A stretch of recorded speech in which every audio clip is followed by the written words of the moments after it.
여러분 안녕하십니까? 오늘 우울증에 대해서 살펴보겠습니다. 자, 저번 시간에 이어서 우울증의 기능 또는 예방 방법 이런 등등을 생각을 해 보겠습니다. 자, 우울증이라고 하는 것이 우리에게 다가오는 것은 이유가 있고 또 그 필요성이 있기 때문이다, 이렇게 얘기할 수도 있습니다. 우리 마치 그 몸살이 우리에게 다가오는 것은 우리가 너무 과로하거나 또는 그 몸을 좀 혹사해서 좀 쉬면 좋겠다, 쉬어야 되겠다 하는 그런 그 메시지를 전달하는 것이지 않습니까? 그런 것처럼 우리에게 우울증이 다가왔다라고 하는 것은 뭔가 우리의 그 생각이나 가치관이나 또 뭐 이런 상처 치유나 이런 등등의 그 필요성이 있기 때문에 우리가 더 잘 살기 위해서 이제 우울증이 다가올 수 있다, 이런 의미죠. 그래서 이 세상에는 꼭 100% 나쁘고 100% 좋고 이런 거는 없는 거죠. 어떤 것이 오면 어떤 측면은 긍정적인 측면도 있는데 어떤 건 부정적인 측면도 있는 거죠. 자, 그래서 우울증이라고 하는 것은 어쨌든 당장은 질병이고 힘든 것이긴 하지만 이걸 잘 극복하고 또 관리를 잘 하게 되면 우리 삶을 보다 정신적으로 윤택하게 하고 보다 행복하게 살아갈 수 있는 그런 어떤 그 하나의 그 원인이 될 수도 있고 또 기제가 될 수 있다는 거죠. 자, 첫째로 우울증이라고 하는 것은 어떤 우리가 생존하기 위해서 찾아오는 것일 수도 있습니다. 그 생존 전략일 수 있다는 거죠. 예를 들어서 나를 제외한 우리 일가족 모두가 교통사고로 갑자기 그냥 죽었다, 이렇게 되면 이거는 보통 큰일이 아닌 거지 않습니까? 그럼 감당할 수 없는 어떤 충격과 슬픔에 빠지게 되는데, 사람이 그 충격과 슬픔을 한꺼번에 정신적으로 그대로 떠안으면 우리는 살 수가 없는 거죠. 자, 그렇기 때문에 그 사람이 이렇게 그 상처나 충격이나 그 슬픔을 좀 저장해 놓고 조금씩 해소해 나가면서 우리는 이 세상을 살아가야 되는 거죠. 자, 그렇게 할 수 있도록 우울증이라고 하는 것이 찾아와서 지금 당장은 조금 우울하고 그런 어떤 질병에 이를 정도로 우리를 좀 다운시키기는 하지만 그런 것들을 통해서 그 충격을 해소해 나가는 어떤 그 방법으로 그런 것들이 찾아올 수도 있는 거죠. 그래서 그런 의미에서의 우울증이라고 하는 건 우리를 살리기 위해서 이제 필요한 그런 어떤 질병으로 다가올 수도 있는 거다 하는 겁니다. 어쨌든 그렇더라도 이 우울증이라고 하는 것 자체는 좋은 것은 아니기 때문에 극복을 해야 되는 거죠. 그래서 그냥 그 우울증에 자기가 갇혀버리고 단념을 하고 절망을 하고 이렇게 하면 안 되겠죠.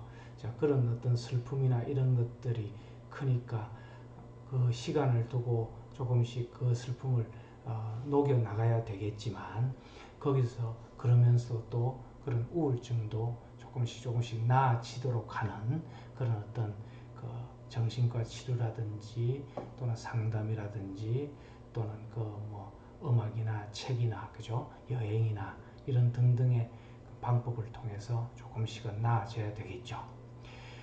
또 상처 치유 기회를 제공한다, 이런 의미도 있습니다. 이제 우리의 마음이 상처를 받는 경우가 많지 않습니까? 여러 가지로 그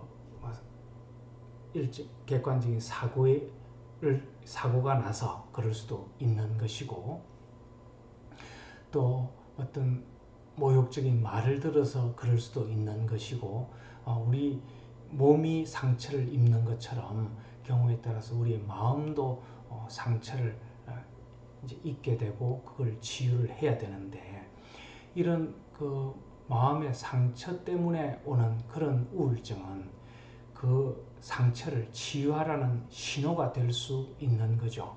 그러니까 내게 온 그런 어떤 그 우울증이 마음의 상처 때문에 그렇다 이렇게 판단이 되면 그 상처를 치유하기 위한 노력을 해야 되는 거죠.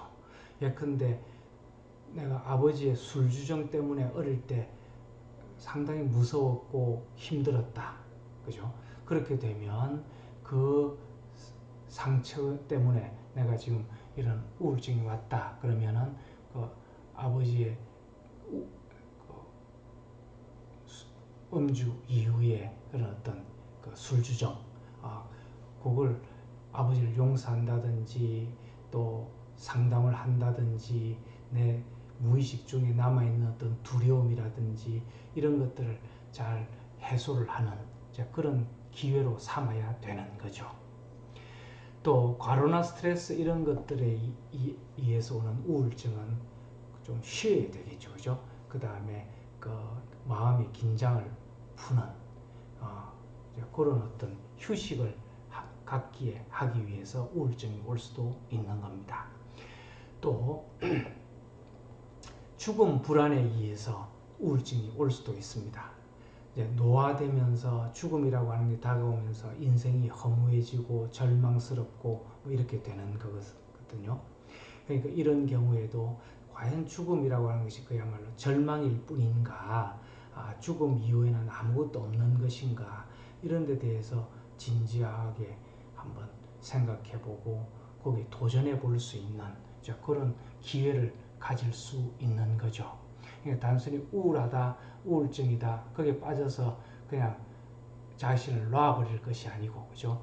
그런 문제 때문에 그렇구나. 그러면 조그맣게 내가 책을 통해서 또는 뭐 교회나 사찰이나 이런 프로그램을 통해서 한번 정말 이 노화나 죽음이라고 하는 것이 끝인지 한번 도전해 볼 수 있는, 오히려 그 일보 후퇴를 통해서 이보 전진을 할 수 있는 기회로 삼을 수도 있는 거죠. 또 가치관을 변화시킬 수 있는 그런 계기가 될 수도 있습니다. 내 인생에서 돈만 벌려고 지금까지 살아왔는데, 또 다른 사람으로부터 박수만 받으려고 살아왔는데, 또 내가 권력만 휘두르고 살아왔는데, 그것이 어느 아침에 어느 하루에 이렇게 허무해질 수 있는 거거든요.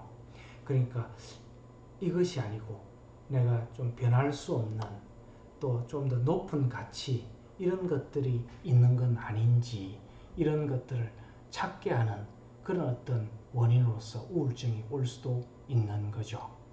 자, 그래서 인생에 보다 고양된, 성숙된 그런 어떤 그 가치관을 찾게 하는 그런 계기가 될 수도 있습니다. 자, 그 다음에 지금 내가 살아가는 것이 뭔가 권태롭고 행복하지 못하고 불행하면, 그래서 우울증을 겪게 되면 내가한테 정말 내가 생기 있게 행복하게 살아갈 수 있는 그런 어떤 그 방법은 없을까? 그 길은 뭔가? 이런 활력을 찾는 과정, 이것이 될 수도 있는 거죠. 이런 그 과정으로 우울증을 삼을 수 있어야 됩니다. 그래서 실존주의 철학자인 키에르케고르는 우울증을 앓다가 그걸 벗어나서 만난 세계에 대해서 이렇게 얘기를 합니다. 억압이 풀리고 닫혔던 내면이 열려 존재의 가벼움을 느낀다. 좀 경쾌한 생각을 갖게 되고 사물과 존재가 투명해지고, 그 다음에 직관의 어떤 명료함, 명확하게 볼 수 있는 그런 눈이 생겼다. 뭐 이렇게 표현을 하기도 합니다. 그래서 어떤 새로운 가치관, 생사관, 삶의 의미를 깨닫고 보다 한 차원 높은 그런 어떤 삶의 생기를 얻는 그런 계기가 될 수도 있다는 거죠. 자, 제일 좋은 건 이제 사실은 우울증이 찾아오지 않도록 예방하는 것. 이게 이제 제일 좋겠죠, 그죠? 그래서 우리가 평소에 이런 우울증이 오지 않도록 미리미리 예방을 하는 그런 생활을 하기 위해서는 스트레스 관리가 중요하죠.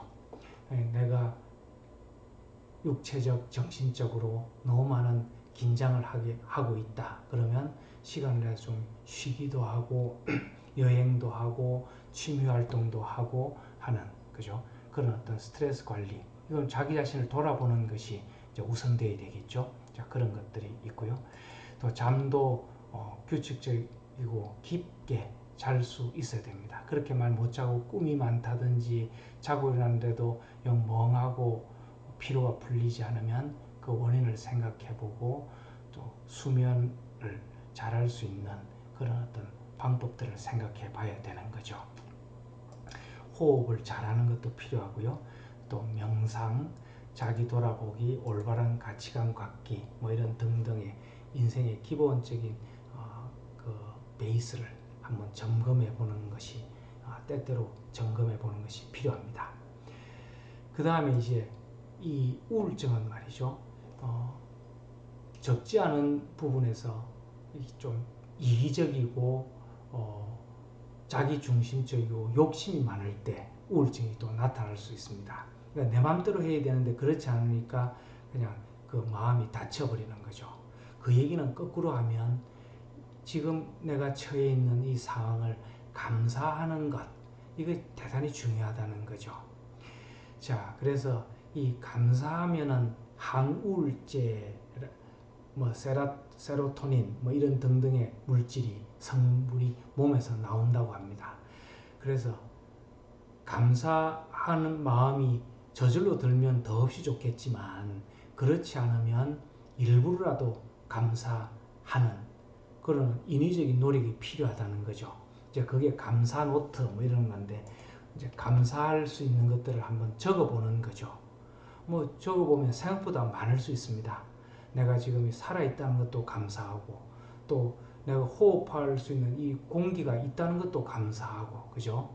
저 고개를 들어보면 어쨌든 저 하늘도 있고 또 내가 이렇게 노래 부를 수 있고 맛있는 거 먹을 수 있고 그죠? 어쨌든 얘기할 수 있는 옆에 있는 사람이 있고 내 취미 활동할 수 있는 뭔가가 있고 뭐 등등 이렇게 적어보면 생각보다 이제 감사할 수 있는 것이 많다는 거죠. 자, 감사하다는 것은 사실은 이제 겸손하고도 통하는 것이고요. 내가 빈손으로 와서 이렇게 살아가고 있는 것만으로도 참 고맙고 좋다 하는 그런 생각을 한 번씩 이렇게 자주자주 생각해 보는 것 좋은 방법입니다. 자, 그 다음에 이제 여러 가지 한번 제시를 해보면 자신을 이렇게 자주 돌아보는 것이 중요합니다. 그래 자신의 마음이 지금 어떤지 좀 황폐한지 좀 까칠한지 그죠? 또 힘든지 또 긴장하고 있는지 두려워하고 있는지 이런 등등 자신의 마음 상태를 자주 돌아보면 그것이 또 치유의 반 이상이 되는 거죠. 또 그 다음에 우울할 때 우울하는 게 중요합니다.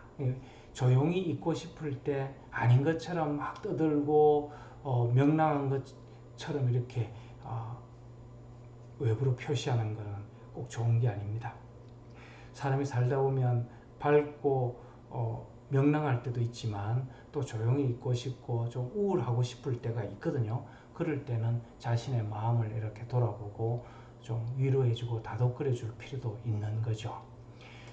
그 다음에 그 마음의 상처를 우리는 늘 받고 삽니다. 우리 지나가다 보면 몸도 어디 부딪혀서 멍이 들고 하듯이 그죠? 마음도 우리가 친구를 만나고 사회생활을 하고 하면서 좋은 것도 많지만 다른 사람 말 한마디 또 행동 하나에 우리 마음의 상처를 사실은 매일 받는다고 봐도 과언이 아니거든요. 그러니까 그런 것들을 돌아보고 내 마음의 상처를 자주자주 이렇게 치유하는 그런 것이 필요한 거죠. 마음의 상처를 어떻게 치유할 것이냐 이거는 각자의 이제 종교나 뭐 철학이나 또는 그 뭐 여행이나 독서나 음악이나 취미 생활에 따라서 다 달라지겠지만 어쨌든 그런 마음의 상처를 되돌아보고 인정하고 치유해 나가는 것 대단히 중요합니다. 그 다음에 다른 사람에게 너무 잘 보이려 하지 않는 것 뭐 이것도 필요하다는 거죠. 다른 사람들도 나와 같이 자기 자신의 인생을 이렇게 살아가는 것만으로도 좀 급급한 그런 존재다. 사실 이렇게 얘기할 수 있는데, 그래서 다른 사람의 평가에 대해서 너무 예민하거나 또 다른 사람한테 뭔가 너무 잘 이렇게 보이려 또 잘해주려고 하는 그것도 꼭 그럴 필요까지는 없는 거죠. 같은 동료로서 그냥 존중해주고 이렇게 잘 대해주는 것은 당연히 필요하겠지만 그 이상 과도하게 잘해주려고 하는 것은 생각을 좀 해봐야 됩니다. 이게 잘못하면 자기 중심적인 거하고 좀 통할 수 있거든요. 그래서 너무 오버해서 잘하다 보면 거기에 보상 심리 같은 것 때문에 오히려 뒤에 부작용이 생길 수도 있습니다. 그 다음에 이제 양보하고 감사하기, 좀 전에 얘기한 것처럼 감사할 일을 찾아서 감사할 수 있는 것 대단히 중요하죠. 자, 침묵하기, 좀 혼자 있으면서 조용히 자기를 돌아보고 침묵하는 그 시간을 갖는 것도 마음의 상처를 치유하는 좋은 방법 중에 하나입니다. 또 맡기고 살아가기.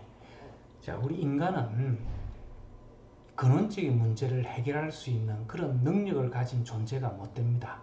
우리도 주어진 생명력을 가지고 오늘 하루를 살아가는 거지, 어떤 조그만 문제 하나도 우리가 책임지고 이 문제만큼은 반드시 해결할 수 있다, 이런 게 어디 있겠습니까? 사실은 우리 인간의 목숨도 지금 이 자리에서 사라져도 우리는 말할 이렇게 항변할 수 없는 그런 어떤 그 생명을 부여받고 살아가는 존재, 뭐 이렇게 얘기할 수 있기 때문에 우리 자신이 모든 걸 다 책임지고 내가 다 그 완수하고 가겠다, 마지막 책임은 내가 지겠다, 이렇게 너무 완벽주의, 그 어떻게 보면 책임질 수 없는 걸 다 책임지겠다고 하는 태도도 바람스러운 건 아닌 거죠. 내가 최선을 다해서 살아가지만 그냥 마지막 결론은 뭐 하느님, 또 뭐 또 자연, 섭리 이런 데 그냥 맡기고 툭 맡기고 살아가는 것도 필요하다는 거죠. 자, 희망 찾기. 우리는 어떤 잘못을 하거나 뭐 또 실수를 하거나 또 어떤 불완전한 모습을 보면 뭐 이것이 그 나의 한계고 자꾸 자책을 하고 뭐 그렇게 할 수 있는데, 그럴 필요 없다는 거죠. 인간은 잘못해도 회복 가능한 거고 치유 가능한 거고 용서받을 수 있는 거고, 또 우리 자신이 그렇듯이 다른 사람에게도 그래야 되겠지만 어떤 상황에서도 리본할 수 있는 존재다 하는 이제 좀 그런 희망 있는 존재. 시간을 길게 두고 보면 이 문제에서 그치는 게 아니고 문제는 누구에게나 있고 변하고 있고 또 언젠가는 치유된다 하는 그런 어떤 생각을 가지고 희망을 찾는, 그것이 필요하다 하는 거죠. 또 제로베이스에서 행복 찾기. 우리가 사실은 이 행복을 느끼는 것은 우리가 인위적으로 만든 돈이나 명예나 권력이나 이런 데 있는 것처럼 막 불나방처럼 막 쫓아다니는데, 사실은 우리를 이렇게 진짜 편안하게 해주고 생기 있게 해주는 것은 우리 인간 존재에 그냥 주어져 있는 것, 우리의 생명, 또 자연, 또 우리가 일상에서 먹는 음식 뭐 이런 등등에서 사실은 더 행복이 있는 거거든요. 자, 그렇다면 그런 어떤 제로베이스의 입각에서 내가 인위적으로 만든 건 다 무너져도 괜찮다. 나는 이 자리에서 그냥 이 살아있는 것만으로 다시 시작할 수 있고 여기만 해도 나는 충분히 그 행복할 수 있는 여건은 갖추고 있다. 하늘이 주고 있다. 뭐 이런 좀 생각도 해볼 필요가 있습니다. 또 자신의 한계 인정하기, 다 뭐 비슷한 얘기입니다만 우리는 그 인간은 주어진 생명력으로 살아가고 불완전한 존재이기 때문에 그 내가 좀 실수한 거 뭐 이거 가지고 너무 자책할 필요 없다는 거죠. 뭐 나라는 존재가 원래 그렇게 좀 불완전하고 인간이면 누구나 그렇다, 이런 생각을 해볼 필요도 있습니다. 또 자기 자신을 이렇게 돌아보면서 자기 안으로 들어가 보면 그 밖에서 행복이나 어떤 생명의 어떤 생기, 활력 이게 있는 게 아니고요. 자기 자신 안으로 들어가면서 오히려 그런 걸 찾을 수 있습니다. 그러니까 자기 안에 저 깊은 곳에 있는 뭐 옹달샘이라 그럴까요? 그런 생명의 원천을 이렇게 만나서 보면 거기서 정말 생기가 돋는 거죠. 기독교식으로 얘기하면 이제 하느님을 만나는 거고요. 불교식으로 얘기하면 저 안에 들어가서 삶의 원리를 깨닫고 이런 집착에서 벗어나서 다른 사람과의 그 좋은 업을 쌓는 것, 거기에 그 진정한 자유와 행복이 있다. 이런 거고요. 또 각 철학마다 그런 것들이 있겠죠. 그런 어떤 진정한 생기를 찾는 것 대단히 중요합니다. 그 다음에 우리는 죽음이라고 하는 것, 이걸 또 생각하면서 살아가는 것도 중요하죠. 우리는 결국 나중에 와서 죽음이라고 하는 그런 사건을 맞을 거기 때문에 어떤 문제가 막 골치 아파도 내가 최선만 다하면 또 죽음이라고 하는 문제가 이 많은 골치 아픈 것들을 해결해 주기도 하고요. 또 내가 지금 막 쌓고 있는 것이 죽음이라고 하는 것이 다 앗아갈 그런 장난감 같은 것, 그걸 내가 막 쌓느라고 뭐 돈도 무조건 벌려 하고 무조건 그 명예를 쌓으려고 하는 그런 우에서 벗어날 수 있는, 그래서 좀 더 성숙한 어떤 인품을 가질 수 있는 그런 계기가 죽음을 생각하면서 나올 수 있는 거죠. 그래서 이 죽음이라고 하는 걸 생각하면서 오늘 하루하루가 더 생기 있고 감사하고 주어진 이 하루를 내가 정말 좋은 가치관으로, 또 죽음도 앗아가지 못할 그 무슨 영원한 가치로운 건 없을까, 이런 것들을 생각해 보면서 살아가면 훨씬 활력 있고 생기 있고 좋은 거죠. 자, 나의 몸도 중요합니다. 어떤 사람 몸을 비천하게 여기는 그런 고행주의자들도 있는데, 우리 몸이라고 하는 것이 마음과 영혼을 담는 그릇이다, 이렇게 얘기를 하고 있으니까 우리 몸이 말하는 소리를 내고 있는 걸 잘 듣고 우리 몸을 잘 보호하고 건강하게 할 필요가 있는 거죠. 그 다음에 노화라고 하는 거, 이것이 어떤 의미를 갖는지 이런 것들을 가지고 무조건 늙어가는 걸 안타까워하고 괴로워하고 이럴 것이 아니고, 늙고 병들고 결국 죽음에 이르는 이 과정이 새로운 어떤 희망을 찾는 과정이 될 수도 있기 때문에 그런 것들을 죽음을 생각하듯이 노화도 한번 생각해 볼 수 있는 거죠. 이거는 조금 이제 마지막에는 구체적인 이제 것 중에 하나인데, 우리 현대인은 밤을 잃은 세대 뭐 이렇게 얘기하기도 합니다. 우리는 이 하늘이 밤을 준 이유가 있지 않겠습니까? 깜깜하고 그러면 좀 두렵기도 하고 조용해지기도 하고 내 자신을 돌아보기 좋은 시간인데, 이 밤을 불을 켜놓고 막 이 속에서 낮처럼 이렇게 활동을 하는데, 그러기보다는 밤을 밤처럼 조용히 좀 즐긴다 그럴까요? 밤을 밤처럼 보내는 그런 시간이 필요합니다. 그래서 깜깜한 어떤 그 길을 한번 이렇게 걸어보기도 하고요. 불을 다 끄고 조용히 내 자신을 돌아보는 이런 시간도 가지면 우리 정신 건강에 상당히 좋죠. 그래서 이런 등등을 통해서 우리 마음의 건강, 또 몸의 건강, 영혼의 건강, 이런 것들을 잘 유지해 나가면 우울증을 다가오지 않을 수 있고 건강하고 생기 있고 행복하게 살아갈 수 있을 거다, 이런 생각을 합니다. 수고하셨습니다.